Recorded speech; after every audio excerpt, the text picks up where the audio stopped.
Hello everyone, আপনাদের মাঝে আজকে নতুন একটা রেসিপি নিয়ে হাজির হয়েছি। আজকে দেখাবো কাঁচা পেঁপে দিয়ে কিভাবে সেমাই রেসিপি তৈরি করা যায়। স্কিপ না করে পুরো ভিডিওটি দেখতে থাকুন, ভালো লাগবে। আসসালামু আলাইকুম, কেমন আছেন সবাই? আশা করি ভালোই আছেন। আলহামদুলিল্লাহ, আমিও ভালো আছি, সুস্থ আছি। আপনাদের মাঝে আমি আজকে দেখাবো কিভাবে কাঁচা পেঁপে দিয়ে সেমাই বানানো যায় সেটাই। এখানে কিন্তু 300 গ্রাম একটা পেঁপে নিয়েছি আমি। আপনারা কিন্তু দেখতে পাচ্ছেন পেঁপেটা কিন্তু মাশাআল্লাহ বড় সড়ই আছে। আমি কিন্তু এখানে 300 গ্রামের মতো একটা নিয়েছি। আপনারা হয়তো এর থেকে বেশি কম নিতে পারেন। আমি কিন্তু এটা এখন অবশ্যই কেটে নিব। কিভাবে কি করতে হয় চলুন দেখে নেই। আমি কিন্তু এটা চাকু দিয়ে কেটে ফেলতেছি। এটা কিন্তু আমি এই মাত্র গাছ থেকে পেড়ে এনেছি, এর জন্য দেখেন এখনও কিন্তু কষ ঝরতেছে। আমি কিন্তু কাটতেছি, অবশ্যই দেখেন কষটা কিন্তু ঝরতেছে। আমি কিন্তু কেটে নিয়েছি, মাঝখান থেকে কেটে ফেলেছি। এখন কিন্তু আমি দেখেন ছিলে নিচ্ছি। আমি পুরো প্রসেসটাই আপনাদের সাথে শেয়ার করব। আমি কিভাবে কাঁচা পেঁপে দিয়ে সেমাইটা রান্না করলাম বা রেসিপিটা করলাম। আমি কিন্তু স্কিপ না করে আপনাদের সাথে পুরোটাই শেয়ার করব, যাতে আপনারাও দেখে উপকৃত হন।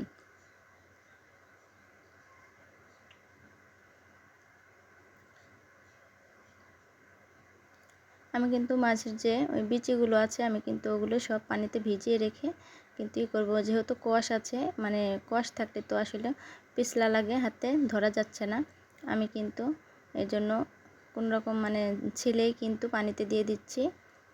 আমার কিন্তু মোটামুটি সবগুলো ছেলা শেষ। আমি কিন্তু দেখেন অনেক সুন্দর করে ধুয়ে এবং পরিষ্কার করে নিয়েছি। আমি কিন্তু এখন এটা কিন্তু এই মেশিন দিয়ে ভাজি কোটা এই গ্রেটারটা দিয়ে আমি কিন্তু এখন দেখেন ওই চিকন পাশটা দিয়ে কিন্তু আমি এখন এটা গ্রেট করে নিব। দেখেন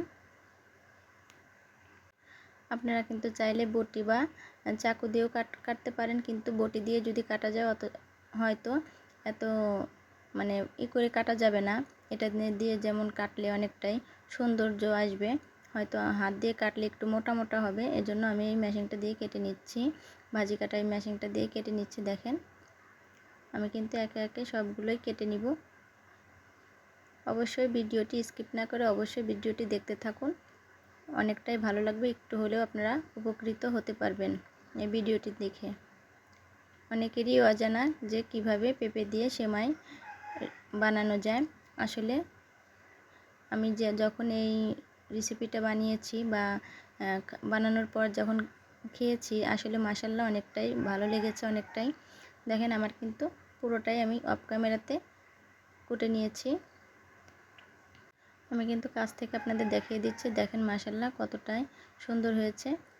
ঠিক আপনারাও কিন্তু এভাবে করে নেবেন। হাতের সাথে কিন্তু অনেকটাই ভালো লাগছে। চলেন আমরা দ্বিতীয় পদ্ধতিটা ব্যবহার করি। আমি কিন্তু চুলাতে পানি বসিয়ে দিয়েছি, সাথে কিন্তু 2টা তেজপাতাও দিয়ে দিয়েছি অর্ধেক অর্ধেক করে। আমি কিন্তু এখন এই গরম পানির মধ্যে যে পেঁপের সেমাইটা বানিয়েছি সেটা কিন্তু আমি এখন এই পানির মধ্যে দিয়ে দিলাম, কারণ পেঁপেতে কিন্তু কষ আছে আর আলাদা একটা ফ্লেভারও আসে। সেই ফ্লেভারটা যেন না থাকে পেঁপের, এর জন্য কিন্তু আমি গরম পানিতে একটা তেজপাতাও দিয়ে দিয়েছি, যেন তেজপাতার ফ্লেভারটাই আসে। আমি কিন্তু এখানে হাফ সিদ্ধ করে নিব, একটু ভাপ দিয়ে নিব, যেন ওই কষটাও না থাকে আর ওই ফ্লেভারটাও না থাকে। এর জন্য আমার কিন্তু দেখেন অলরেডি আমি এখন নামিয়ে নিয়েছি। আমি কিন্তু একটা ঝুড়ির মধ্যে কিন্তু এটা ঢেলে নিয়েছি যেন পানি না থাকে। একটা কড়াই বসিয়ে দিয়েছি, এখন কিন্তু আমি 1 চামচ ঘি দিয়ে দিচ্ছি এখানে।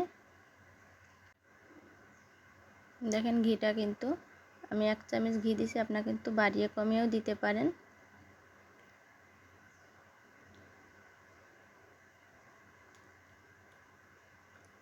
আমি কিন্তু এখানে দিয়ে দিলাম কয়টা বাদাম।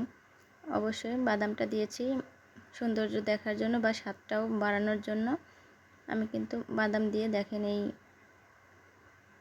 সেমাইটাও দিয়ে দিয়েছি। আমি কিন্তু এই ঘি দিয়ে এই বাদাম দিয়ে এই সেমাইটা কিন্তু ভাজি করে নিচ্ছি। এটা কিন্তু একেবারে কড়া করে ভাজি করা যাবে না, সাধারণত যতটুকু পানি আছে এর মধ্যে সেই পানিটা কিন্তু বের করতে হবে, ততটুকুই 2 মিনিটের মতো ভেজে নেবেন।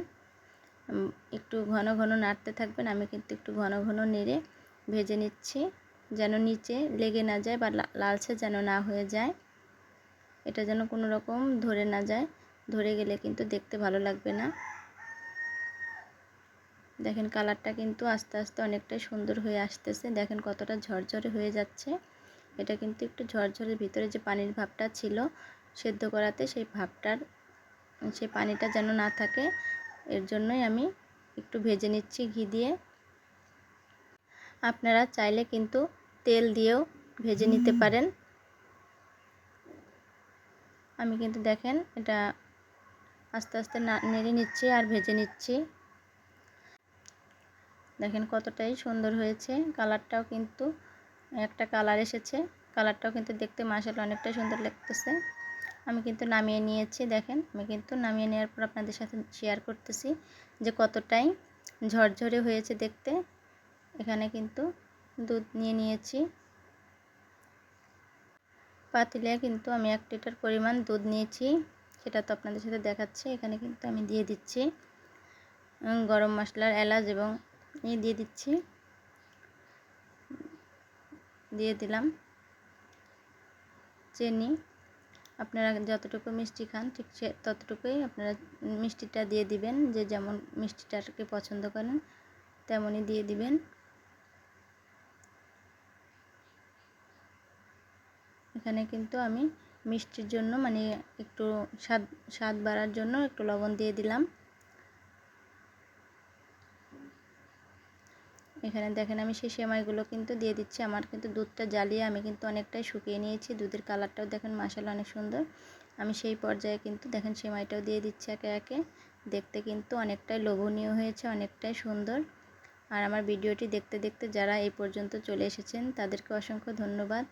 আর ভিডিওটির একটা লাইক দিয়ে পাশে থাকবেন।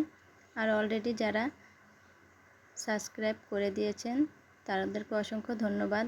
আর যারা নতুন বন্ধু আছেন তাদেরকে সাবস্ক্রাইব করে পাশে থাকার জন্য অনুরোধ করতেছি। দেখতে কিন্তু মাশাআল্লাহ অনেকটাই সুন্দর হয়েছে, অনেকটাই লোভনীয় হয়েছে। অবশ্যই আপনারা আমার এই ভিডিওটি দেখে অবশ্যই আপনারা যদি উপকৃত হন অবশ্যই বন্ধু হয়ে পাশে থাকবেন। বেশি বেশি আপনাদের বন্ধু বান্ধবের কাছে শেয়ার করে দেবেন ভিডিওটি। দেখেন অনেকটাই ঘনত্ব হয়ে গেছে। আমি কিন্তু যখন ঘনত্ব হয়ে যাবে ঠিক তখনই নামিয়ে নিব। 10 মিনিটের মতো কিন্তু আমি এটা দেওয়ার পর, সেমাইটা দেওয়ার পর জাল করে নিচ্ছি। আমার কিন্তু রান্নাটা শেষ। আমি কিন্তু এখন পরিবেশন করে নিচ্ছি আপনাদের মাঝে। যদি ভিডিওটি ভালো লেগে থাকে অবশ্যই আমার পাশে থাকবেন। আপনাদের জন্য অনেক ভালোবাসা এবং দোয়া শুভকামনা জানিয়ে আজ পরিবেশন করতে করতে আপনাদের মাঝ থেকে বিদায় নিচ্ছি। ভিডিওটি কেমন হয়েছে অবশ্যই জানাবেন। পেঁপের রেসিপিটা যে কেমন হয়েছে অবশ্যই কমেন্ট বক্সে জানিয়ে যাবেন আপনাদের মূল্যবান মতামত। আপনাদের মূল্যবান মতামত পড়তে আমার অনেকটাই ভালো লাগে। মাশাআল্লাহ দেখতে কিন্তু দেখেন দারুণ হয়েছে। আজ এই পর্যন্ত। আসসালামু আলাইকুম, আল্লাহ হাফেজ।